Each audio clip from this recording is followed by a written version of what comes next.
Hey everybody, Mo here, and today I'm bringing you guys another competitive deck guide on for Riftbound, and this time it's going to be on Jinx the Loose Cannon.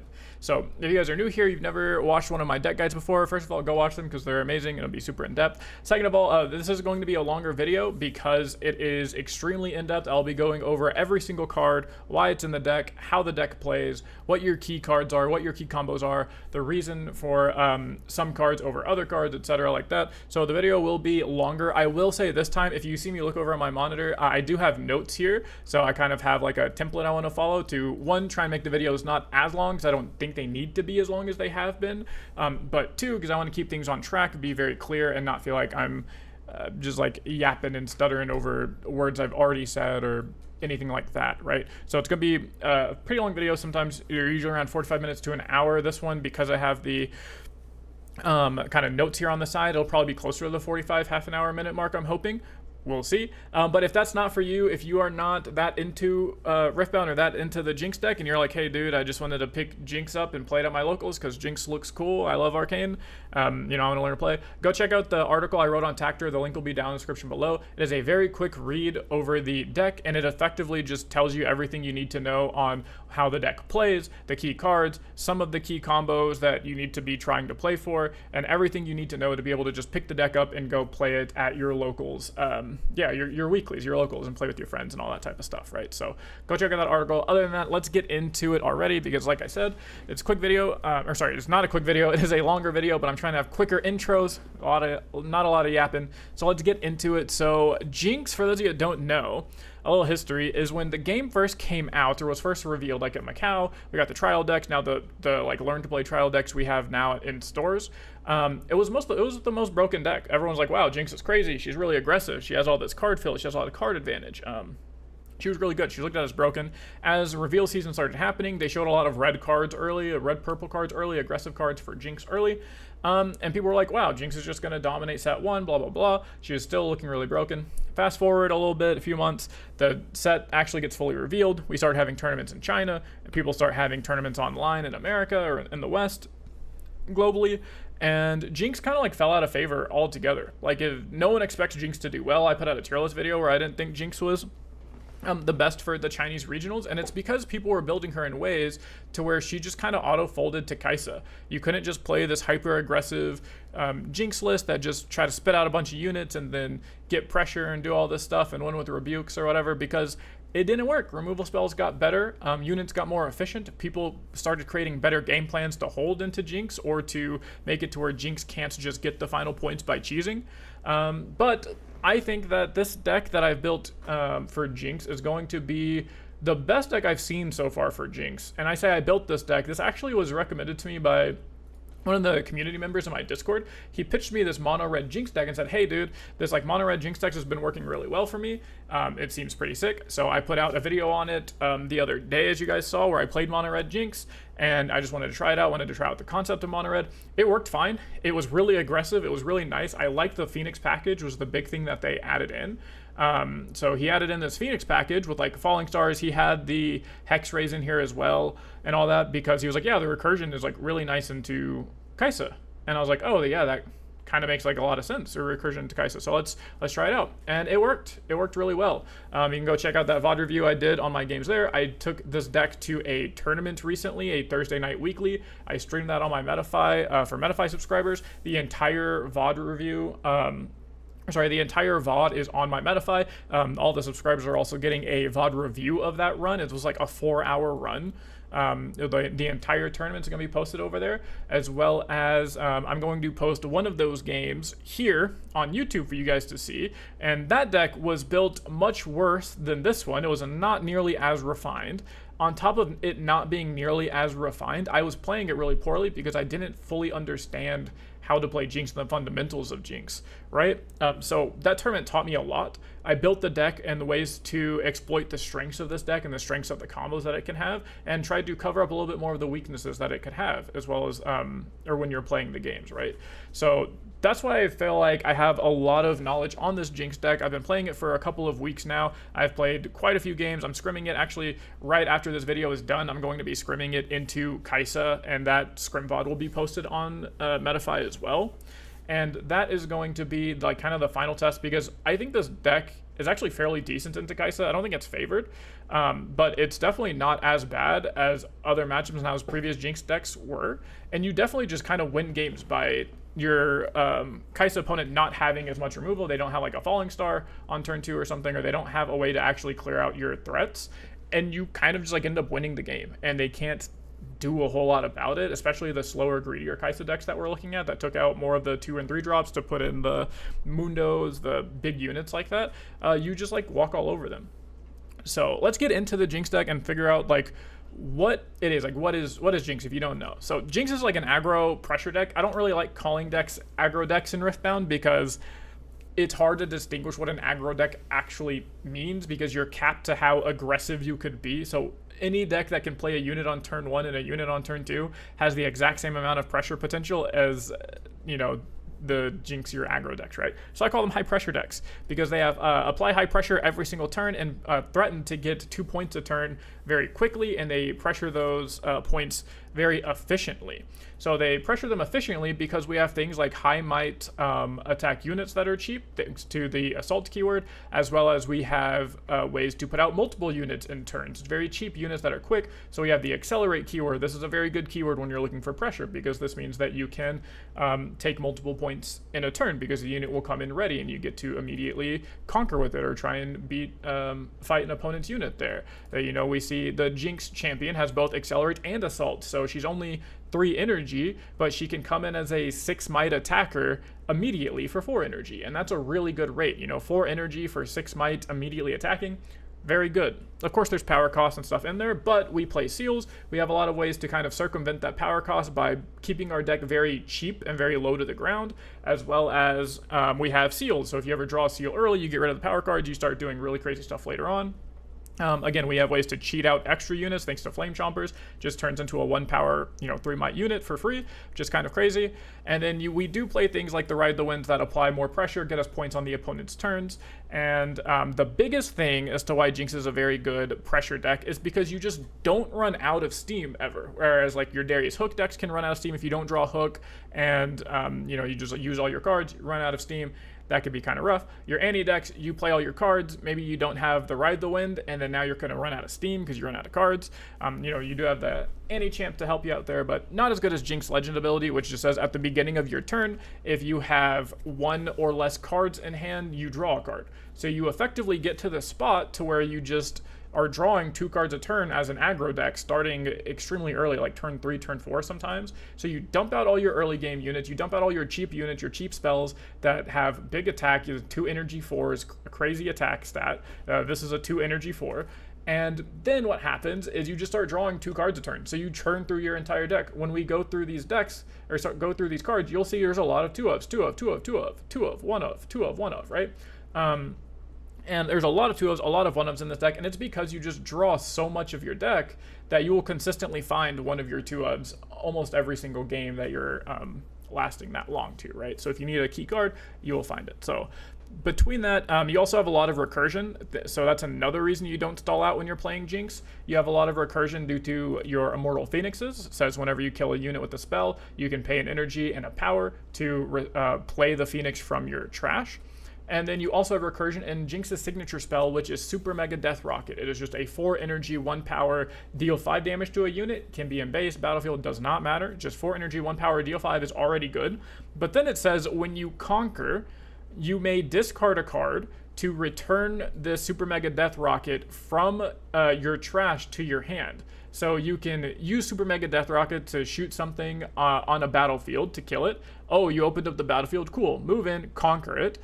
Conquer that battlefield, discard a card out of your hand, get the rocket back, shoot something in the base or on the other battlefield, and you just have a lot of damage, a lot of might for just a lot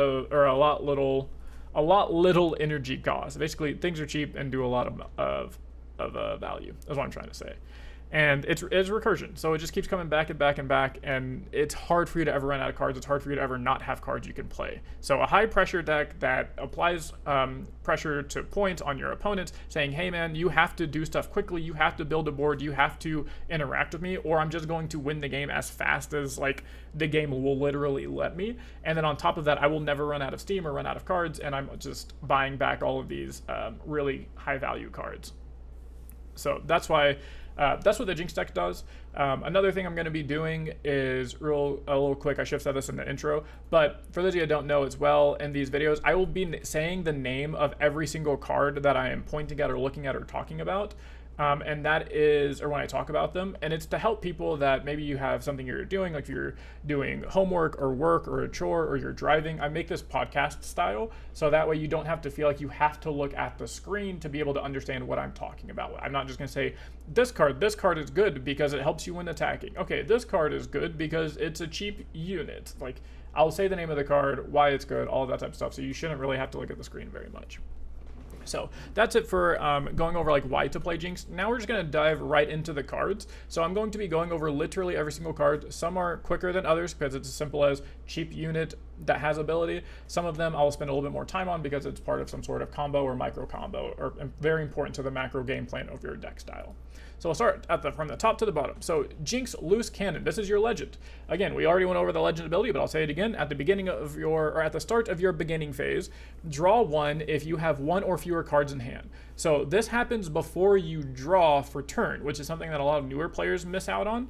So that means if you start the turn with one card in your hand, this will still trigger the Jinx ability. So you will draw a card immediately at your beginning phase, and then you will channel your 2 runes and then draw for turn. So you'll get your 3 cards in hand, even though you started the turn with 1 card in hand. So you still draw 2 cards a turn if you have a card in hand. So that's the biggest thing I wanted to touch on here. Again, the ability is very straightforward.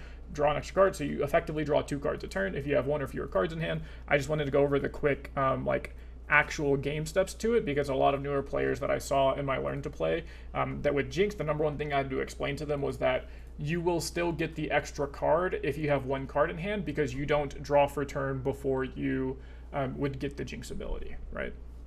Next we'll go over the runes. So this is a 9-3 split of runes. It could be 8-4. But I don't think 8-4 is correct. I'm going to open up a Hypergeometric calculator here, and I'm going to show you why it's 9-3. I'll also tell you why, so don't feel like you have to look. So the reason it's 9-3 is because our deck is a majority of red pips, of red power. The stats here for our power curve show that we have 3 total purple cards that cost 1 power in the main deck. So we have 3 total purple power pips. That's a funny word. 3 purple power pips in the main deck. One of them is in our chosen champion, which is Jinx Rebel, the purple Jinx. And then 2 of them are in Ride the Wind. So all 3 of those cards cost 1 purple power. So only 1. You just have to have 1 out. And then Super Mega Death Rocket can cost a purple, but you have so much red, you should just be recycling red, because you will want your purples for the times that you need them. So like your purple Jinx, your purple Ride the Wind. The thing about purple, as well as why I'm only on 3 and not needing too many, is because 1 of your cards is purple Jinx, and purple Jinx is not a card you're slamming on like turn 2 or turn 3, so you don't need the purple rune early. You're not playing purple Jinx until closer to turn 3 or 4 sometimes, when she can come in and do a bunch of combo stuff.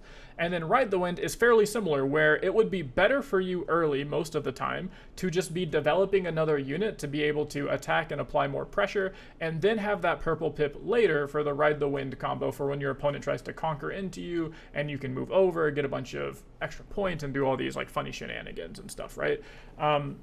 So you don't need purple early, and you just don't need purple a lot. Even in the sideboard right now, sideboard can always change. I only have 2 cards that even take purple power pips. Granted, they do require 2 purple power pips because they are rebukes. So that could be a reason to go up to 4, but you're not usually needing to cast multiple rebukes in a turn. And with 3 purple runes, 3 chaos runes, that still allows you to play a Jinx or play a Ride the Wind and still have 2 purple power for this rebuke in the later game whenever you do draw the rebuke or do need the rebuke, right? But the most important reason as to why I'm on 3 and not 4 is because when you look at the Hypergeometric calculator, our population size is 12 because we're going to have 12 runes in our deck. We're going to be drawing 2 runes exactly because this is calculating for turn 1, and succession population is 3. So if you have 3 runes, 3 purple runes, and says success. So this means the number of cards you want to draw. So this is saying to draw exactly 2 purple runes with 3 in your deck on turn 1 is only a 4.5% chance to do that. So 4.5% of the time, if you want to round up, you can say 5. Rounding up 0.5% and stuff like this is kind of not advised, but 4.5% of the time, you will open the game with 2 purple runes, which is not good, because some of your most important plays are going to be things like turn 1 Chemtech Enforcer, discard Chompers. Okay, you need the power, you need the red power. Or it's going to be like, oh, the only card I can play in my hand, the only 2-drop is a Vi, and I need the purple power to play a Vi. And that could be not ideal to not play. Let's say maybe you have a Seal and a Vi in your hand. You don't want to not be able to do that, or a Seal Enforcer Chompers. Like, usually that hand is really good because now you've used 3 out of the 5 cards in your hand on turn 1. You establish a Seal turn 1. You have 2 units on turn 1. But if you flip out 2 purple runes, you are in a lot of trouble. So if you only play 3 purple runes, it's only a 4.5% chance to draw exactly 2. If you add in the extra rune to 4, it doubles your chances, like literally doubles them. So you go from 4.5% of the time just having a chance to have a really bad turn 1 to 9% of the time having a really bad turn 1. So when you think about the grand scheme of things, you're like, oh, well, 9% isn't even that high. When you play in a tournament that's 9 rounds on day 1, let's say at best you 2-0 every opponent, that is still 18 games. That means on average, one of those games you opened with a double purple rune. And that's assuming you 2-0'd every single opponent or got 0-2'd. If you have to go to 3 games every single game, right? That's going to be 3 times 8, 3 times 9 rounds. So that's 27 games total. And then again, you have 9% chance. So that's at least 2, pretty close to 3, actually, like almost exactly 3. So there will be 3 games now that you just didn't get to turn 1 play because you had double purple runes, which is just not something I'm really interested in. And because we can just keep our purple power to a minimum in this deck, then it was already a mono red deck when I got it. You just don't need to add a lot of purple to it. Having 3 is perfectly fine. I never had an issue where I was like, man, I really need purple runes, but there are times where you're going to say, man, I really wish I didn't flip out 2 purple runes, or go a red and a purple rune and then purple on the next turn or something like that, right? And now you're just stuck here with all these purple runes that you can't do anything with. So that's why I'm on a 9-3 split. Math just tells me so, and I built my deck in a way to where I don't need purple early. I definitely don't need multiple purples early. Next, we'll go to the battlefields. So the battlefields, very standard here, are 2 of them, is the Arena's Greatest and the Zonwarrens. Arena's Greatest is a very standard pressure battlefield. It just says at the beginning, the start of the game, each player will get 1 point. So instead of playing an 8-point game, you're now playing a 7-point game. It's very good for aggressive, high pressure type decks to just say, hey, I need 1 less point to win the game. It's really, you can be using it to counteract the Aspirant's Climb on game 1. If you're against a Aurora deck or a slower deck that is playing Aspirants, you can play Arena's Greatest on turn 1 to try and counteract it. So say, hey, you want to play a 9-point game? I'm going to play Arena's Greatest and just keep it an 8-point game, and we're just going to try and play 3 normal length worth of games, right? Next is Zonwarrens. Says when you conquer here, discard 1, draw 1. This is very good for us because of the way it's worded, and this is how a lot of our stuff is worded in Riftbound. It says you discard 1 first and then draw 1. It doesn't say discard 1 to draw 1. It doesn't say draw 1, discard 1. It has you you resolve things in the order they're written, and you do as much as you can. So this says when you conquer your, discard 1 and then draw 1. So if you have 0 cards in your hand, you just read the card, you try and do as much as you can. So you read the card, it says when you conquer your, discard 1, you have no cards in your hand, so you can't do that part. And then it says draw 1, but you can draw 1 because you have a deck, right? So this effectively just turns into conquer here, draw 1 if you have 0 cards in your hand. Having a discard effect is really good for some of our cards, like our chosen champion, the purple Jinx. It's very good for the flame chompers because you can discard it and then now you just get a free unit in play. It's good for our champion Vi, which just, you want a big trash because it says, hey, recycle 1 from your trash to give me +1 might. And so you make your trash really big, and now you do that. It's good for digging into your late game cards. Rocket is very important, so you want Rocket in almost every single matchup. So finding your Rocket early is really good. or just finding your rocket is good. Finding that late game stuff that you're needing is going to be good. And then finding your tech cards. And after game one, because I play this whenever I'm going second, I play this when I'm going second, you can play this when you go second. You can play this post board, so you can try and dig into your sideboard cards even faster. That's very reasonable, and that's what it's really good for. And then the third battlefield I'm playing is Windswept Hillock. I just think this is an amazing aggressive battlefield. I think most aggro pressures type decks should be playing Windswept Hillock just because it helps you get maximum points. If you don't open with multiple units on turn one, you can still just max out on points by going turn two, play a unit, turn one, play a unit, turn two, conquer Hillock, play another unit, and then let's say that second unit isn't one you want to conquer with, or your opponent deals with it, or anything like that, you can just gank over from Hillock. If you have anything like Purple Jinx, where Purple Jinx will come in, conquer Hillock, you discard a card, ready her, gank over to the other battlefield, conquer a point, discard a card, ready her, bring her back. There's a bunch of stuff you can do like that. Anytime you can ready a unit is really nice. Ride the Wind readies units. So it could be something where I've on turn one going second because I was playing against an Aurora deck that put out an extra, the extra rune battlefield. I went second in that matchup. I went turn one, play a merchant. I went ride the Wind my merchant up to the Windswept Hillock. So it went up, I discarded a Flame Chompers, I played the Flame Chompers, and then my merchant was untapped thanks to Ride the Wind. So then I merchanted over, I discarded another card, I think I discarded, what was it? I think I discarded like a rocket or something, and then I drew into a Chompers, which then drew me into an Enforcer, and I was able to just like have this totally absurd board on turn one, and I started the game on 2 points, which just gave me like the maximum amount of points on turn one. And it's an Aurora deck, so it's not like they had anything to play on turn one, they just ramped and passed. So on turn two, I just had 4 points on turn two. Like we were on pace for me to literally end the game by turn four, which is like one of the fastest turns you can in the game. And it's just, Hillock is really nice when you can have units ready, which we have a couple ways to do that, as well as just nice if your opponent has removal spells, because it basically says if you don't remove literally everything, I can just gank over and get points anyways, as long as I have one unit that lives or one unit on Hillock. I also like Hillock against any type of hold battlefield, so against Ari, against Master Yi, against any deck that wants to play the battlefield that says hold to draw a card. I like putting Hillock out whenever they're going first, because that's usually when they play that battlefield, because what it allows you to do is on turn one conquer. They're going to go first, so they're going to say turn one unit, we say turn one unit, they're going to move into the battlefield that will hold and draw, and we're going to move into Hillock. Yes, we give them one draw that turn, but what moving the Hillock does is it allows us to develop, and then we can still just full attack over into that hold battlefield with every single unit we have, because all of our units have ganking on Hillock, and then all of the units in base can just move to that battlefield. So Hillock is a really great way to counter any type of hold style battlefield while still being aggressive and applying as much pressure as possible.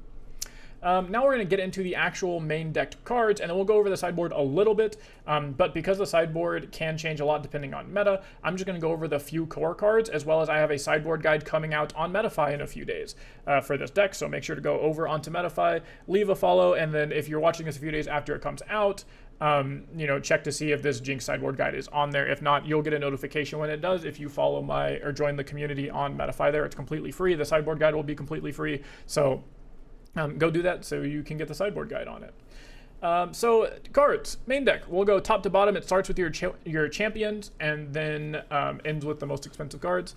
So the first champion here is Jinx Demolitionist. So this is red Jinx. It is 3 energy, 1 power for a 4 might unit. Not bad. And then it says accelerate, so you can pay another energy and another power to have her come in ready. So a total of 4 energy, 4 power. She comes in ready.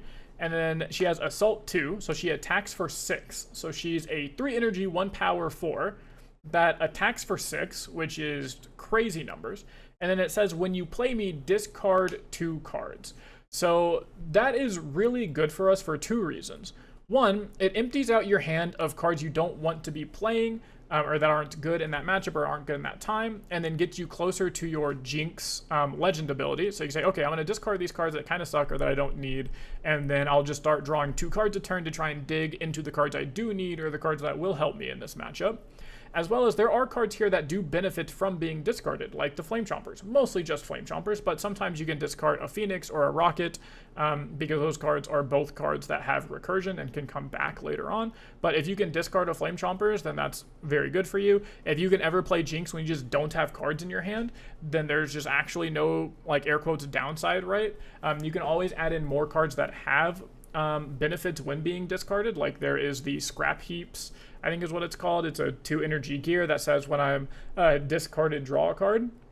So you can add those into your deck. Maybe you discard those, draw more cards, etc. But mostly she's in here because she's just a lot of pressure. She is just a 3 energy 4 that you can just play on turn 1. Sometimes you play her to discard out a Chompers and you start the game with 2 units and a total of 9 attacking might, which is just absurd. People think that Yi has really good numbers because they just go, okay, turn 1, play a Poro, turn 2, conquer a battlefield, put Poro on it, and then, you know, you're defending with a 5 might unit on turn 2, and most people's turn 1 play can't beat a Poro. But this can, because it just attacks for 6 on its own. So your opponent already has to have additional spells to be able to defend with the Poro, which, by the way, is their literal biggest 2-drop they could play. If it's not a Poro, then it's something that's defending for 4 in E on turn 2. And then they have to have 2 spells, because 1 spell will make a trade, and then the 2nd spell will actually beat it. And you're just, like, sinking a whole lot of cards out of their hand for this 1 unit that you played.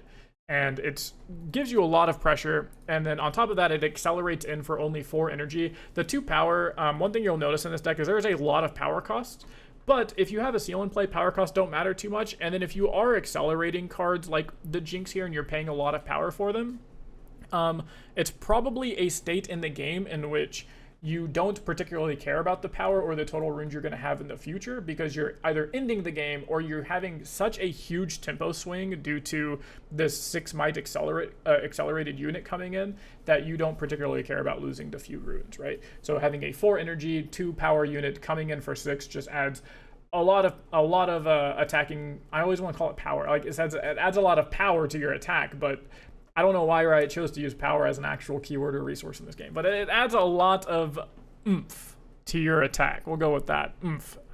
Oomph isn't a keyword, so we can use that one. But yeah, basically it just makes attacks really good. It's really cheap card. You can just play it on turn 2. It's really good into decks like Ahri because Charm doesn't really feel good, because what are they going to charm your Jinx and she still attacks in for 5, and like, what do they do? Like they're not going to be happy with that play. They're going to spend, you know, more power than you did, or the same amount of power at least that you did to charm in the Jinx, and then do like a what is it called, the -4, right? Like Smokescreen or something. And cool, you spent like your entire turn 2 and 2 power to kill off a Jinx. Sounds good. Like I'll take that 2-for-1 trade. Sounds good. Yeah, a lot of pressure, a lot of power. Next is Jinx Rebel, and this is actually your chosen champion, is Purple Jinx. So Purple Jinx is a 5 energy, 1 power unit, 5 might. So 5 energy, 5 with 1 power. Pretty on rate. It sounds pretty, or it's not on rate actually, it's like below rate, because it doesn't have accelerate, so it's fine, but it has a really good ability that says when you discard 1 or more cards, ready me and give me +1 might this turn. So effectively, you can play her when you only have 5 runes out. You can tap out, play a Jinx. If you discard a card immediately by either like moving a Traveling Merchant, conquering a Zon Warrens, discarding a card with Unlicensed, anything like that, or any way to discard a card immediately will just ready the Jinx, and then now you just have this 5 energy, 1 power, 6 might accelerate unit in a way, and that is extremely above rate. That is really good. This is your chosen champion. This ability is extremely strong. You have a lot of ways to abuse this ability. What ends up happening is this is your core combo card. This is your big mid-range card. There are a few cards that are extremely key cards to this deck and to how this deck will perform well, and Jinx is one of them. She has a lot of combos built in, a lot of micro combos built in. She's a way that you can start clearing the board in the mid-game. She is a way that you can conquer both points, or conquer points and then move your units back, because we're not trying to hold. We are really bad at holding, but we are really good at attacking. So if you can move your Jinx up to get a point and then move her back to keep her safe so she doesn't die to combat or, you know, most of the spells in the game that just target battlefields, then you still just have her for the next turn where she can attack for a trillion, right? And she's a huge threat on her own.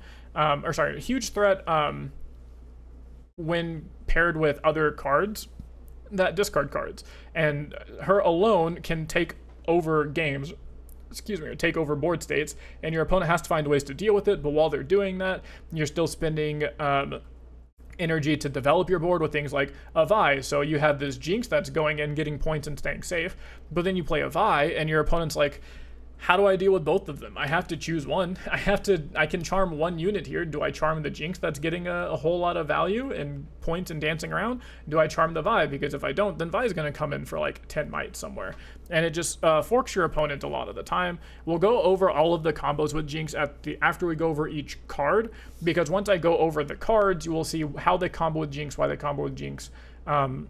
With purple Jinx, and then it'll make a lot more sense to explain and easier to explain than hopping around from card to card right now.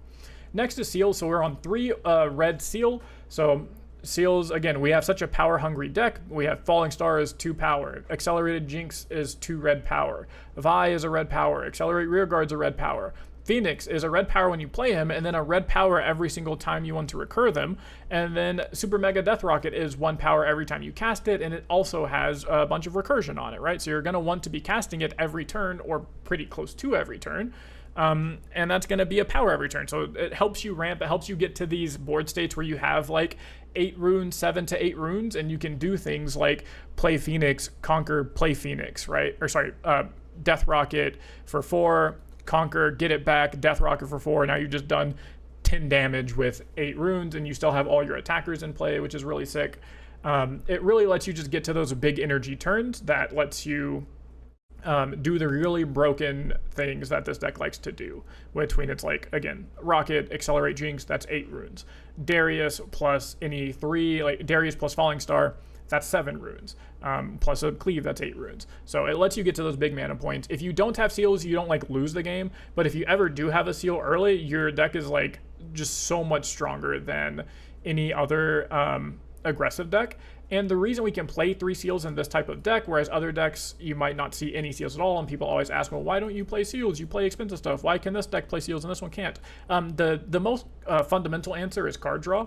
We have so much card draw that we are likely to see our seals early, and then we have so much card draw that if we have a seal early or get to a point where we don't need seals, and then we draw a seal in the mid to late game, it's a lot less bad because we are drawing so many cards that drawing, like, if we draw 4 cards, one of them is a seal, but then the other 3 are great units or good units, then that's fine that you draw a seal. It's not like you draw 1 card a turn and then it's turn 5 and the 1 card you drew for a turn was a seal and you're like, great, this doesn't help me at all advance my board state or come up with a plan to win or stop what they're doing, right? That's why we can play 3 seals. Next is stack deck. So 1 energy, look at the top 3 cards of your main deck, put 1 in your hand, recycle the rest. It is a fast way to, again, churn through your deck. It lets you find what you need. Sometimes you just need early aggressive units. Stack deck can get that for you. Sometimes you want to seal because you're playing stack deck on turn 1. Because you have 3 runes, so you just want to stack deck and then play a 2-drop, you can do that. Find the seal early. If you just need a specific card in the matchup, let's say you're trying to dig to the Rocket because Rocket will carry or Phoenix will carry, you find those. If you need Falling Star because you're in a aggro mirror type situation, you can find that. If you're trying to find your Rebuke or something after post board, you can find those. It's just a really good way to dig deeper to find cards. It's a cheap card, so you can activate with like Darius or Noxus Hopeful that have these Legion effects that want you to play another card first and then they get bonuses. Turn 1 going second, a really nice combo is to go stack deck for 1 energy, find a card off the top of your deck, and then immediately play Noxus Hopeful, and you just have a 2 mana 4, and you were able to filter out your deck a little bit, which is nice. But yeah, it's mostly just in there to help you dig to find exactly what you're looking for in this matchup, or in any matchup you're wanting to. It's really cheap card draw. It's really nice. Next is Cleave. We're on 2 Cleave. We are a very good attacking deck. We just want to play into those strengths. So 1 energy, give a unit +3. 1 energy for 3 is really good. You look at Hexray. Hexray is 1 energy, deal 3, but it costs a power, right? Of course, it has more uses in the sense of you don't have to be attacking with a unit, all that type of stuff. But 1 energy for +3 while attacking is very solid. As you pair it with Vi, it effectively turns into 1 energy +4. You pair Cleave with Darius, you just have 6 energy, 10 might unit coming in, accelerated. separated, which is kind of crazy. It makes your smaller units good. If you go really wide, oftentimes people's plans when you go wide into them is to do something like, okay, push your biggest unit back, or rebuke your biggest unit, or fight your biggest unit. And you go, okay, cool. After you do that, now I'll cleave my other unit. And so now all of my small 2 cost units are coming in for like 5. So they are also 5. They're also just really big units now. So cleave is just a very solid card when you are when you're already good at attacking, as well as if you can go really wide to make it hard for your opponent to choose which unit to stop. And if they're ever too proactive, you can just buff up a smaller guy and be happy. Traveling Merchant, 2 energy 2, we are on 2 of these. This is a solid turn 1 play, says move, discard 1, draw 1. Again, because we're a deck that actually empties our hand often, because we're an aggressive style of deck, this can just simply be, move, draw a card, be happy. This is also one that can help you activate your purple Jinx. It helps you dig. Maybe you drew cards you don't need in a certain matchup in game 1. You can discard them, filter a lot. The reason we're not on 3 is because between Traveling Merchant and Zon Warrens, you actually get to a lot of spots to where in the mid game, around like turn 3-ish, your hand is actually really good, or it might be a card that you're saving because you need it in the matchup and you don't actually want to discard the card to draw a card. Like, it's like you don't want to play, like Bryn here is a great example of a sideboard card, or Rebuke is a good example of a sideboard card, where you want this in your hand because you are about to need it. Like next turn you're going to need it or want it, so you need it in your hand, but you don't want to play it yet because you need it for the next turn. So moving a merchant at that point can feel kind of bad and awkward.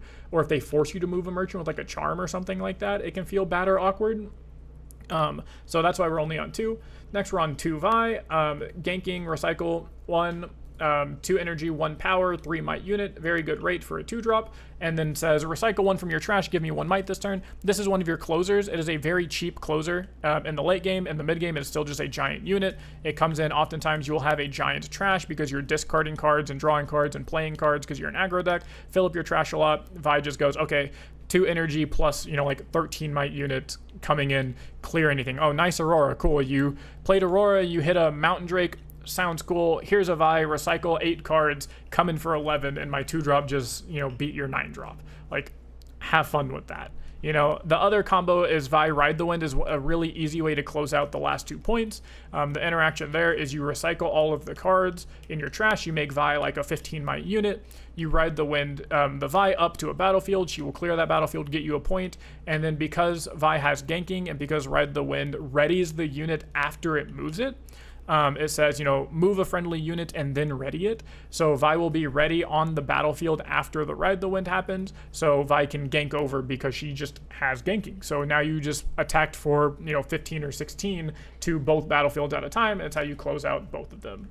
Is really sick. Another thing is this is a combo you can do immediately when you play Vi. You don't even have to set her up. So you can protect her from things like Falling Star, Singularity, any type of removal or interaction, because you just go on your turn. Okay, cool. I have Vi and Ride the Wind in my hand. Play Vi, recycle everything, make Vi huge, Ride the Wind out of hand. 4 energy combo to just take 2 points is a really insane game closer. Next is Flash. So this is a card that I don't see a lot of decks playing. Flash is very good in this deck. It's kind of just a good card in general. It's really good for 2 reasons. One, and the more obvious reason that people play it, is it's a really good save spell. This lets you attack on 2 battlefields with your units that are pretty small and cheap, and then your opponent goes, okay, well, attack into that unit or use a removal spell on that unit, and you can just say, okay, 2 energy, flash, bring those units back. I protect them from the removal spell or protect them from your unit attacking, right? The other thing that might not be obvious at first as to why a flash is really good is not only does it save your unit, but our deck uses Assault very well. You see, our Jinx has Assault, our Chemtech Enforcer has Assault, Phoenix has Assault, Vayne has Assault, Darius, kind of has Assault, in ways that he gets 2 might. We play Cleaves, which gives us Assault. So one of the downsides to Assault is that it's only good when attacking, so the units are typically under statted. So a 2-mana 2 for the Chemtech Enforcer is fine, that's on rate-ish with an ability, but it's a 4 when attacking. So you can attack Chemtech Enforcer for a 4 to get over top of your opponent's 3-might unit or whatever, have a really good stat line, but then it's only a 2 when defending. So your opponent can just send any 2 might unit in to trade with it and be happy, or any 3 might unit in and kill it. But if you have flash, you can bring that unit back to protect it, and then now you can reuse the assault trigger immediately and immediately attack for 4 again, whereas usually what happens is you attack in for 4, you have to live for 2, then you move the unit back, and then it has to untap, and then you get to use it assault for 4 again. Or assault for 2, attack for 4 again, right? So you're only getting to attack with this unit like once every 2 turns, which is not ideal, or once every 3 turns is when you get to attack with it, and that's just like not ideal when you have such big numbers. And then so flash lets you just use it immediately and get over that hump. Ride the Wind, we already talked about the Ride the Wind Vi combo is the main use for it. The other main use for it is there is ways that you can just kind of cheat on points. If you move a unit up to a battlefield, and then your opponent tries to attack it, maybe they hit a Dead Bloom off of an Aurora, like they just went, okay, turn 3 or turn 4, my Aurora, I tapped out, flip cards off the top, oops, I hit a Dead Bloom, put it on your unit or whatever, then you can say, okay, well, while we're in this showdown, I'm just going to move my unit to the other battlefield. So now you conquer that battlefield, assuming you don't have units on there. You conquer that battlefield, and then so you get the point for conquering on your opponent's turn, and then you immediately get the point for holding on your turn. So you just immediately scored 2 points with this Ride the Wind, which is a really big deal. That can oftentimes just win you games. I won a scrim this yesterday, actually. I scrimmed with someone here locally, and we were playing in person. We were playing Aurora into Jinx, and they did that. They didn't hit a Dead Bloom, but they did just like move a unit in to attack me, and I said, okay, Ride the Wind over. I was at 6, so I rode the Wind over, got the conquer point, it put me to 7, and then they had to hit exactly Dead Bloom off of the top to be able to fight that unit. Otherwise, I just simply win for holding, because I attack over, conquer, go to 7, and then if they don't kill that unit now, then I am going to just hold for the 8th point and win on my turn, right? The other thing is Ride the Wind is very good into charm, or very good if you're trying to help attack into somewhere to charm, because we have assault units. So if your opponent is holding onto a battlefield already, like they already control the other battlefield, and then they try to attack the second one or conquer the second one, you can Ride the Wind your unit up to the one that they're already controlling and defending, and that will trigger all of the assault triggers for you. They're not triggers, but because you are attacking, even though it's your opponent's turn, you are the attacker. So you can push up a Phoenix, and now you're just attacking for 5 on their turn. You can push up an Enforcer or a Jinx or something, right? So you can use all of these assault triggers on your opponent's turn to get clearance, and again, get a point, get a hold, and then because you did it on your opponent's turn with the Ride the Wind, you can get the point, get the hold, and then immediately pull your unit back so it doesn't die to your opponent attacking you again or trying to conquer over it, and then you can just try and focus on, the other battlefield now, taking control of that, which is super important. Next is Falling Star. 2 Falling Star is just a really solid card. Again, we play seals, so we kind of have the Kaisa advantage where we're only recycling 1 power to play the Falling Star sometimes, and that feels not bad. And then, of course, being able to just kill a 6 might unit is great against Yi. Their units are anything that's not an 8 or more can just die to Falling Star. Sometimes you kill 2 things with Falling Star. And any aggro matchup, you kill 2 things with Falling Star. There are definitely some matchups where Falling Star sucks, like Aurora. It's not very good. Against Kaisa, it's not usually very good. You have better cards you can play. But in the matchups Falling Star is good in, it is just completely broken in, and it is just an absurd card. Next is Legion Rearguard. It is, we're playing 2 energy, 2, and then it has accelerate option, so you can pay a total of 3 energy and 1 power to just have it come in ready. Accelerate if you are going second and you have 3 runes. This is a turn 1 play where you can just go turn 1, accelerate Rearguard, conquer somewhere, get the conquer trigger, potentially get the hold trigger if your opponent doesn't have a unit to contest it, and you just start the game with some points, and you're big chillin'. Also in the late game, because it can come and accelerate it, it's just an extra +2 might when conquering or when attacking, because it can come and accelerate it, and that's pretty useful. Next is Unlicensed Armory. So this card is a 2 energy gear, and it says discard 1 and then exhaust the Unlicensed Armory. So that's the cost to do the effect. So the cost to activate is you have to discard card out of your hand and then exhaust it, so it's once per turn, effectively, unless you can ready it. And it says choose a friendly unit. The next time that unit dies this turn, you may pay a power to recall it exhausted to your base instead, which is effectively set ability. So for the cost of discarding a card out of your hand, you get set ability on a unit, which is just absurd, which is super phenomenal, and it combos extremely well with Purple Jinx. Because you can just discard a card, whether it's a card in this mid to late game that's not very useful, or a card that wants to be discarded like a Chompers, that's perfectly fine. You just say, discard the card, target my Purple Jinx. Okay, well now she readies herself if she's exhausted. She gets +1 might, and then if she were to die, you just simply recycle a red or pay a red power, which you can pay for with your seal if you have one out, and that Jinx just doesn't die. So you can send in a 6 might Jinx somewhere just to trade, or you send in like a 6 might Jinx and a 2 might unit, boom, now you're attacking for 8 out of nowhere, and you're chilling, right? You can do this just as a way to get points. So say you're against Kai'Sa, and I think this is one of the cards that helps in the Kai'Sa matchup the most. You just go, okay, discard a card, target my unit, it can't die, I'll move it up to conquer. If you do have a spell to kill it and stop me from conquering, doesn't matter because you stopped me from conquering, but the big thing is I didn't lose my unit. If that was Purple Jinx, because she's already so big, she's already a 6 might unit, if you did have a way to stop her from conquering, cool, she moves back to my base, and now if I have another way to discard, because this didn't cost me any energy this turn, this didn't cost me really anything, right? Let's say you move a merchant, or you play a Kimtech Enforcer, you play something that discards a card, you conquer the Zon Warrens with another unit, you untap Jinx again, and now you can just move Jinx in another time, right? You can still just like reuse it. It's really nice into clearing Auroras or clearing big units in general, with things like your, again, Purple Jinx, your Red Jinx, your Vise that can just get big attackers. And then what ends up happening is you send in your big attacker with like a smaller unit or a medium-sized unit, and then like, yes, you attacked in for like, let's say 9 might into an 8 might unit, and usually that's bad because they killed your big accelerate unit, or your big assault unit, and then they just left like some really crappy like 2-cost 2 might unit alive that they can just run over the next turn.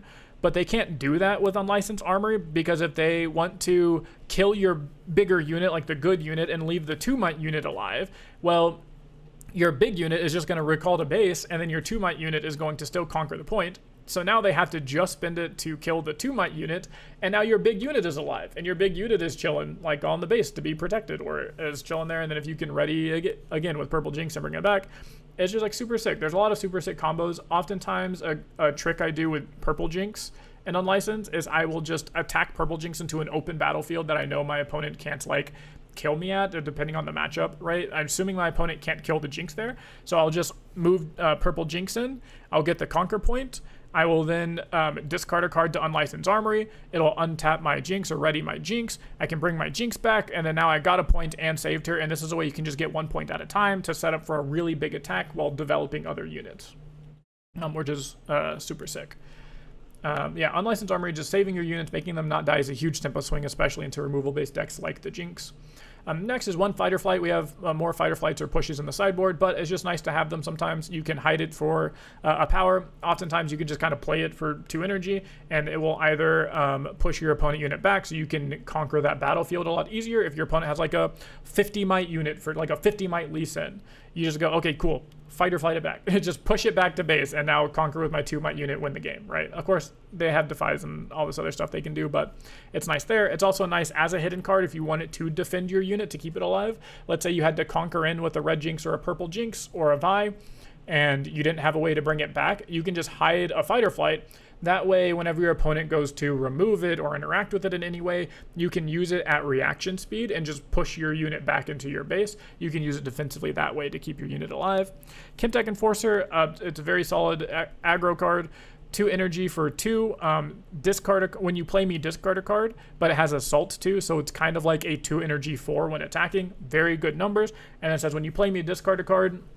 One of the best openers you can have in this deck is you have Flame Chompers in your hand. It says when you discard me, pay a power to play me. So just turn 1, you go play Kimtech Enforcer, discard Chompers, play Chompers, pass. And you just started with 7 might in play on turn 1. And your opponent's like, that's not cool, what do I do? You know, another thing is that you can discard, again, cards that aren't useful, cards you have doubles of or anything like that. It gets you closer to your Jinx Legend ability being activated. And then again, if this is the last card in your hand, you can just play it as a 2 mana 2. Like, you don't have to discard anything. It doesn't say to play me, discard one. It just says when you play me, discard one. So if you have no cards in hand, you just do as much as you can. Oops, can't discard a card. Oh well, just a 2 mana 4 is what you paid for. 2 energy 4, which is like cool. Next is Immortal Phoenix, a 3 energy, 1 power for a 3 might unit, assault 2. So a 3 energy, 1 power for a 5. And then the important stuff says when you kill a unit with a spell, you can pay 1 energy and 1 power to play me from your trash. So this is a play effect. Everything in this game is a play effect. So this effectively turns into 1 energy, 1 power play. It will trigger your Darius. Because it is just you're playing the unit, so we'll untap your Darius or ready your Darius and give it +2 might. It's really good into unit-based decks where you can play a slower game. You have the Falling Stars. It combos extremely well with Death Rocket, where you just have 1 or 2 Phoenixes in your discard or in your trash, and you just go like Death Rocket, kill something, bring 2 Phoenixes back, swing my 2 Phoenixes for 10. Oh, okay, you killed them on the swing back. Cool, my turn. Play Death Rocket, get my 2 Phoenixes back, and you just have this like absurd cycle of power and damage that your opponent is going to just get outvalued on most of the time. Against any mid-range type deck, Master Yi playing not like Ramp or Aurora, where they just have units and you can just go, okay, shoot your turn 1 play, because I went first, right? So I have 2 energy, played my 2-drop, pass. You went turn 1, maybe you played like a wielder of waters, right? So you spent all 3 energy on a turn 1 play. I go, okay, cool. Death Rocket, shoot your guy that's in base. It dies. I go and I conquer a point with my unit. I get my rocket back, and then you played a unit next turn. Cool. Rocket, shoot your guy, and you're just like stuck in this loop of not being able to play cards ever. And it is extremely frustrating to play against and extremely strong to pull it off. Next is Flame Chompers. Again, we've went over this. It's a 3 energy, 3 might unit, no power. And then it says when you discard me, just pay 1 power to play me. I will say one thing people got confused about was if you played like you had to play the 3 energy and the 1 power to just play it. It is simply just the 1 power. So this card costs 0 energy and just simply 1 power to put a 3 might unit into play, which is absurd.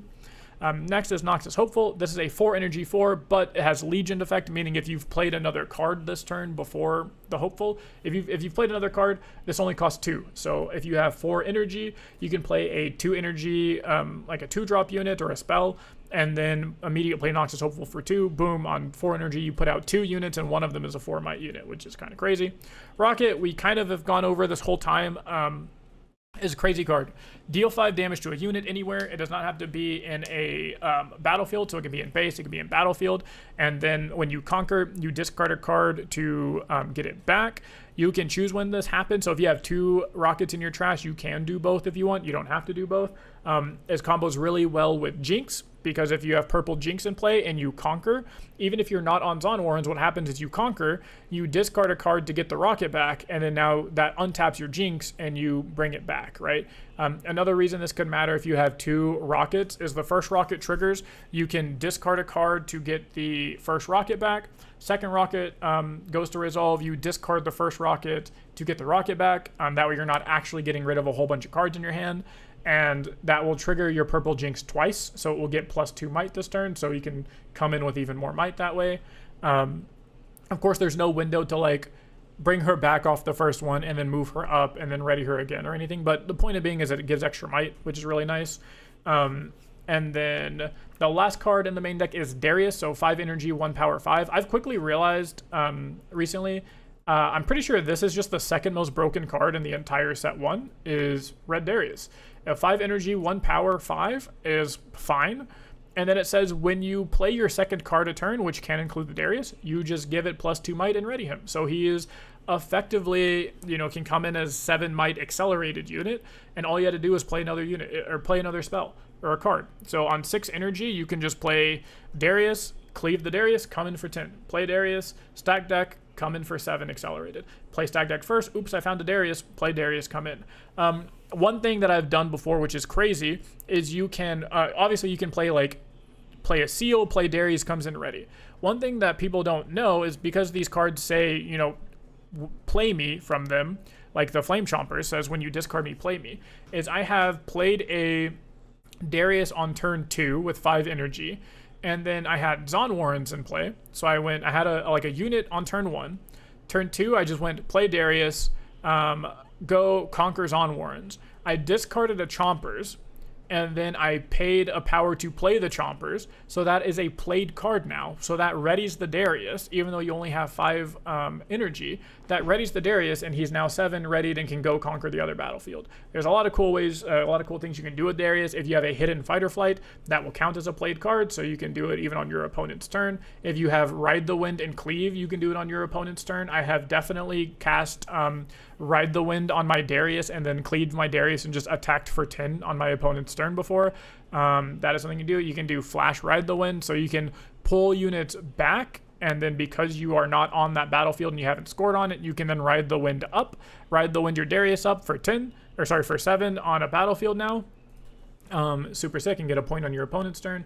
Darius is just an extremely strong card, cost-efficient card. If he's already in play in your base at the start of the turn, you can do things like Purple Jinx does, where you just go, okay, Darius is in play, you move up to conquer something, you get the point, you play 2 cards, it readies your Darius, you bring them back and keep them safe.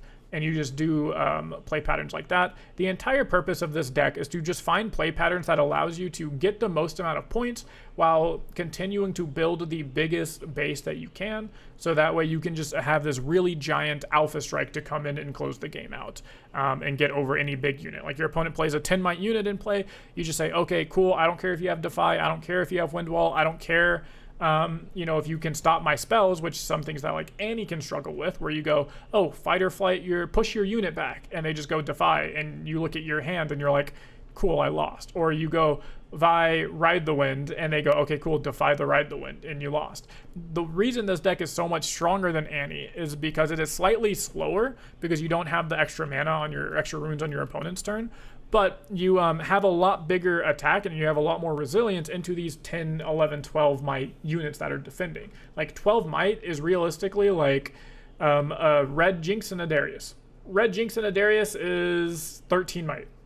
There you go, assuming you've played 2 cards, right? Oh, you need to get over a 10 might unit. Cool. Shoot it with Super Mega Death Rocket and a Phoenix. That's 10 might. Okay, shoot it with Super Mega Death Rocket and then cleave up any 2 might unit. That's 10 might.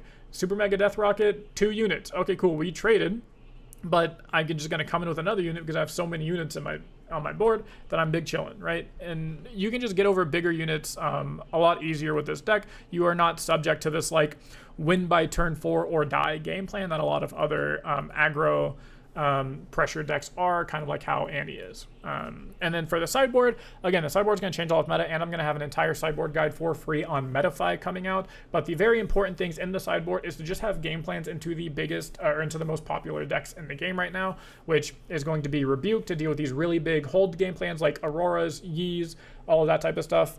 Rebuke, importantly, cannot be defied. So unless they are playing Windwall and bring Windwall in against you, which doesn't make a whole lot of sense, you can simply just Rebuke their big unit and then conquer. Even if they have 2 big units holding, like if they're holding for 18, you just Rebuke 1, now they're holding for 10, and then you can attack for 10 really easily with all of the things I just said, right?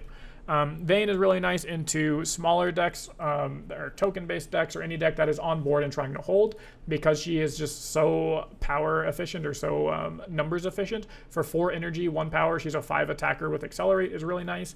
And then if you want to or can afford it, you can just bounce her back to your hand to, again, do the same game plan of attack in, get point, keep unit safe. Of course, you didn't build your board this way, but you have the Vayne safe to where you can just play her again in the next turn. In the late games, you can play her twice.